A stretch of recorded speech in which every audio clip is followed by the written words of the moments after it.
Hi అండి, నేను మీ వరలక్ష్మిని. Varalakshmi kitchen స్వాగతం. అందరూ బాగున్నారా? అందరూ బాగోలే, అందులో మేము ఉండాలని మనస్ఫూర్తిగా దేవుని కోరుకుంటున్నానండి. ఈ రోజు కొంచెం వెరైటీగా దోసకాయ పచ్చడి చేశానండి. ఈ దోసకాయ పచ్చడి మీరు ఎవరైనా చేశారేమో కామెంట్ బాక్స్ లో కామెంట్ చేయండి. నేనైతే ఇలా చేశాను. ఈ దోసకాయ పచ్చడి టేస్ట్ అయితే మాత్రం అదిరిపోయిందండి. వేడి వేడి అన్నంలో వేసుకొని నెయ్యి వేసుకొని తింటుంటే అబ్బా నోట్లో నీళ్లు ఊరుతున్నాయండి. టేస్ట్ అయితే మాత్రం చాలా బాగుంది. అది ఎలా తయారు చేసుకున్న ప్రాసెస్ లోకి వెళ్ళిపోదాం రండి. ఈ రోజు దోసకాయ పచ్చడి చేసుకుందామండి. ఎంతో మంచిగా టేస్ట్ ఉన్న దోసకాయ పచ్చడి చేసుకుందాం. దోసకాయ పచ్చడికి ఒక వెల్లుల్లిపాయ తీసుకున్నాను. ఈ వెల్లుల్లిపాయ కూడా ఇలా కుక్కర్లో వేసేసుకోవాలి. మనము 2 టమాటాలు తీసుకున్నానండి. 2 టమాటాలు ఇలా కట్ చేశాను. ఇవి కూడా కుక్కర్లో పెట్టేస్తున్నాను. ఒక దోసకాయ తీసుకున్నాను. దోసకాయ తీసుకొని ఇలాగా ముక్కలు కోసాను. మరి చిన్న ముక్కలు కాదు, పెద్ద ముక్కలుగానే ఉండాలి ఈ పచ్చడికి. కొంతమంది తొక్కతోనే చేసుకుంటారండి. నేనైతే తొక్క తీసేసాను, మాకు తినరని తోలు తీసేసాను దీన్ని. ఇప్పుడు ఇందులో మనం ఇవన్నీ వేసాం కదండి, ఈ గింజలు కూడా మనం ఇందులో వేసేసుకుందాం. వేసేసుకొని చిన్న గ్లాసుని ఒక గ్లాస్ వాటర్ వేసుకుందాం.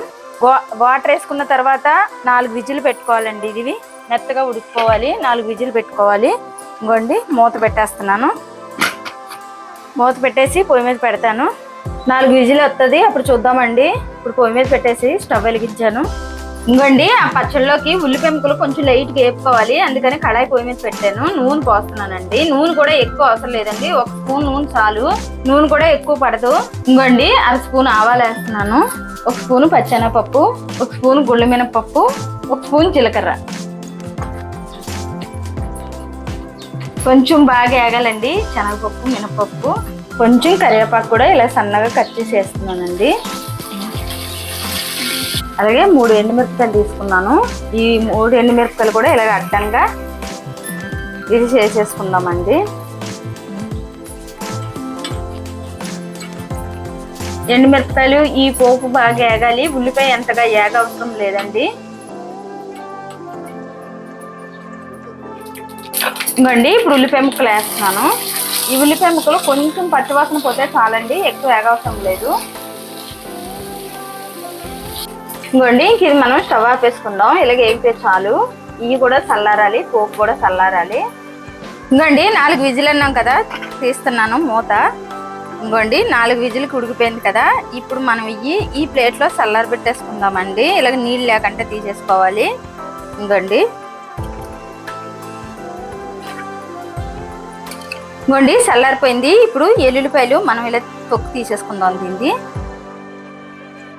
మెయిన్ ఈ దోసకాయ పచ్చళ్ళలోకి వెల్లుల్లి అయితే కంపల్సరిగా ఉండాలి. ఇప్పుడు అన్ని ఇలాగా మనము మ్యాగ్నెట్లా చేసేవాలి. మొత్తం ఇలా పిసికేవాలి.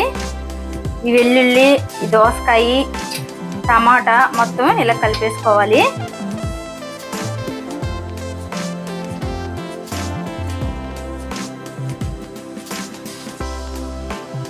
ఇంకోండి చూడండి మొత్తం ఇలా మ్యాగ్నేట్ చేస్తాం కదా. ఇప్పుడు మనము రుచికి ఎంత కారం కావాలో అంత కారం వేసుకోవాలండి. 1 స్పూన్ కారం వేసాను నేను. అలాగే రుచికి సరిపడిన ఉప్పు కూడా వేస్తున్నానండి. ఇంకోండి ఈ ఉప్పు కారం ఇలా కలిపేసుకోవాలి. అలాగే మనం పెట్టుకున్నాం కదండి, ఈ పోపు కూడా మనం ఇందులో వేసేసుకొని కలిపేసుకోవాలి. వేస్తా ఇలా కలిపేవాళ్ళండి.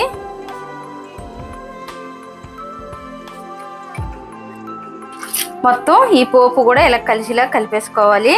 టేస్ట్ అయితే మాత్రం చాలా బాగుంటుందండి. వేడి వేడి అన్నంలో కానీ, రాగి సంగట్లో కానీ, చపాతీకి కానీ, రోటీకి కానీ సూపర్గా ఉంటుంది. ఇలా చేసుకుంటే ఈ దోసకాయ పచ్చడి మనం రోట్లో వేసి దంచి కంట ఇలా సింపుల్గా 10 నిమిషాల్లో రెడీ చేసుకోవచ్చండి. ఈ పచ్చడి చూడండి ఎంత బాగా వచ్చిందో, ఎమ్మీగా వేడి వేడి అన్నంలో వేసుకొని తింటే మాత్రం సూపర్గా ఉంటుంది. ఈ ముక్కలు, ఈ ఉల్లిపాయలు నోటికి తగులుతూ ఉంటే మాత్రం ఎక్సలెంట్గా ఉంటుందండి. నాకు కలుపుతుంటేనే నోట్లో నీళ్ళు ఊరుతున్నాయి. ఇంకోండి ఇది కలపడం అయిపోయింది. మనం వేరే గిన్నెలో తీసేసుకుందాం. ఇలా చేసుకుంటే మాత్రం సూపర్గా ఉంటుందండి. టేస్ట్ మాత్రం కొంచెం నెయ్యి సుక్క వేసుకుంటే ఇంకా బాగుంటుంది.